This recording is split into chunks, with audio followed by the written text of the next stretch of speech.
ang pinaka-importante nating pagkakilanlan. Pero papaano kung ito'y mawasak ng sakit o sa aksidente? Hindi kaya tuluyan ding masira ang ating pagkatao, pati na ang kumpiyansa sa sarili. Salamat sa bagong teknolohiya ng medisina, ang nasirang mukha pwede muling mabuo at mabigyan ng bagong itsura.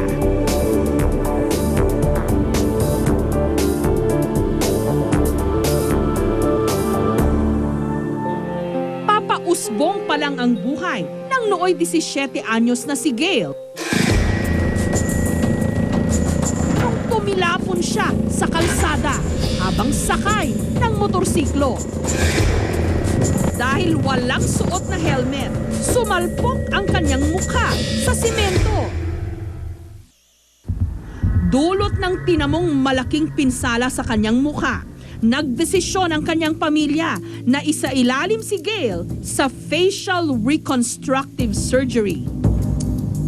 Kinailangang lagyan siya ng bakal sa mukha para magsilbing panibagong buto. Kadalasan ginagamit namin ay titanium.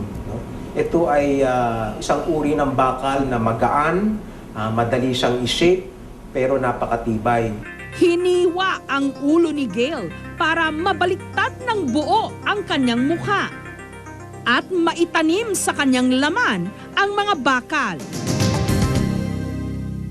Matapos ang operasyon, tadtad man ng peklat ang kanyang mukha at bahagyang lumiit ang kanyang kanang mata.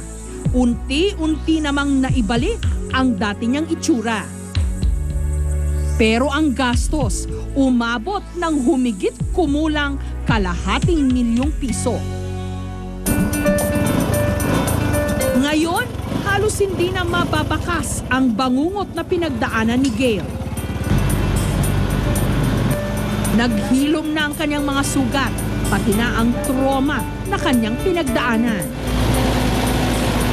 Doon po yung takot, kaya dahan-dahan na po, ganun. Focus sa daanan, lahat kumpleto dapat sa mga side mirrors, ganun, sinecheck. Sa ibang bansa, mas komplikadong facial reconstructive surgery ang kaya nilang isagawa. Matapos mawasak ng bala ang mukha ng Amerikanong si Richard, nawalan na raw siya ng ganang mabuhay. Hanggang sumailalim siya sa craniofacial at reconstructive microsurgery, ang sinasabing most extensive full-face transplant in medical history, isinagawa ng University of Maryland Medical Center sa Amerika. We are really changing the quality of life of an individual. So for somebody to give up their organs, and in this case, to give up their face of a loved one, is an incredible gift.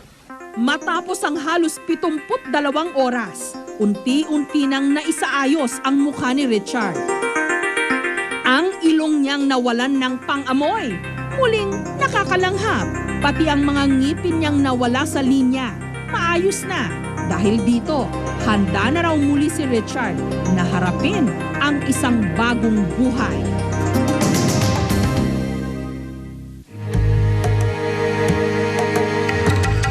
रही थी तो अम्मी के घर में आया इस तरह तो उसने मुझे जला दिया. Sa dokumentaryong Saving Face na nanalo sa 2012 Academy Awards o Oscars, inilarawan ang pagdurusa ng mga babaeng Pakistani na biktima ng karahasan sa pamagitan ng acid attack o pagsasaboy ng asido sa kanilang mukha.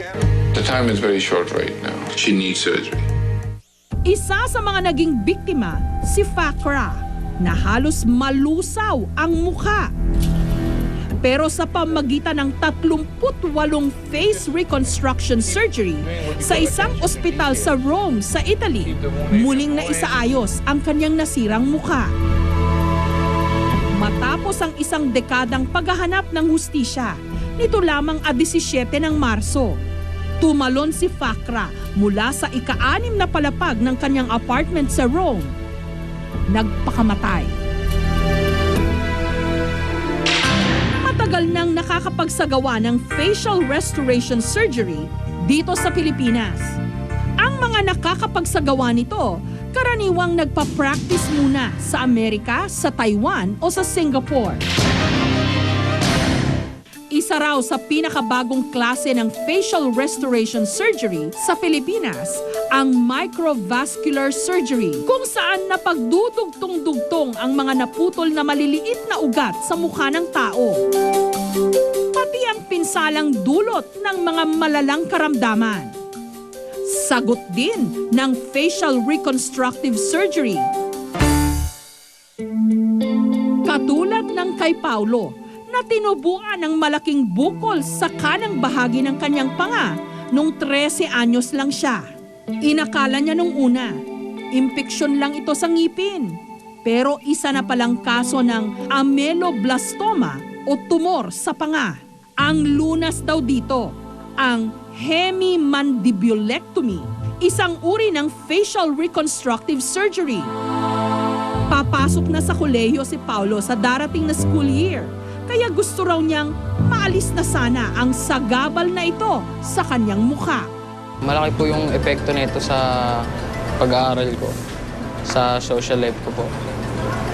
Siyempre po, yung pakikisalamuha ko sa ibang tao, parang lalaitin na lang nila ako. Nakaka-insecure po. Sa hemimandibulectomy, tatanggalin ang tumor sa panga ni Paulo. Ang apektadong bahagi ng kanyang mukha, papalitan ng bagong buto at balat na kukunin mula sa kanyang binti. Lalagyan din ng bakal ang kanyang mukha. Hopefully, yun ay maibalik ulit natin na makakain ulit ng tama yung pasyente. No? At yung itsura niya, wala siyang bukol sa panga, mas manipis na yung kanyang magiging panga. Una munang sinukatan ng molde ang kanyang mga ngipin para sa sukat ng bakal na ilalagay sa kanyang panga. Alas 7 ng umaga kahapon nung sinimulan ang maselang operasyon kay Paulo. Maingat ang bawat kilos ng 8 doktor na nag-opera sa kanya. Sa kaunting maling galaw lang daw kasi, maaring magkakomplikasyon ito. Usually, nagkakaroon ng impeksyon, nagkakaroon ng rejection ng nilalagay naming mga tissues sa katawan o kaya lumalabas yung mga bakal na nilalagay namin. Matapos alisin ang tumor, sunod na kumuha ng kapirasong buto at balat sa binti ni Paulo na siya namang itinapal sa tinanggal sa kanyang mukha. Pinaka-match na buto ng panga, doon nakikita sa hita. No? May isa tayong buto doon sa hita, ang tawag yung fibula. Manipis lang yun, matibay, madaling i-shape. Kaya yun ang inilalagay para maging kasing korte ulit ng panga. Makalipas ang 17 oras, matagumpay na naisaayos ang mukha ni Paulo. Kahit wala pa siyang malay, paggising niya, may naghihintay na sa kanyang bagong mukha ng buhay. Minsan may nagbiro, don't face your problem if your problem is your face. Pero sa panahon ngayon, dahil na rin sa makabagong kaalaman at pamamaraan ng medisina, ang ganitong mga suliranin pwedeng-pwede nang harapin.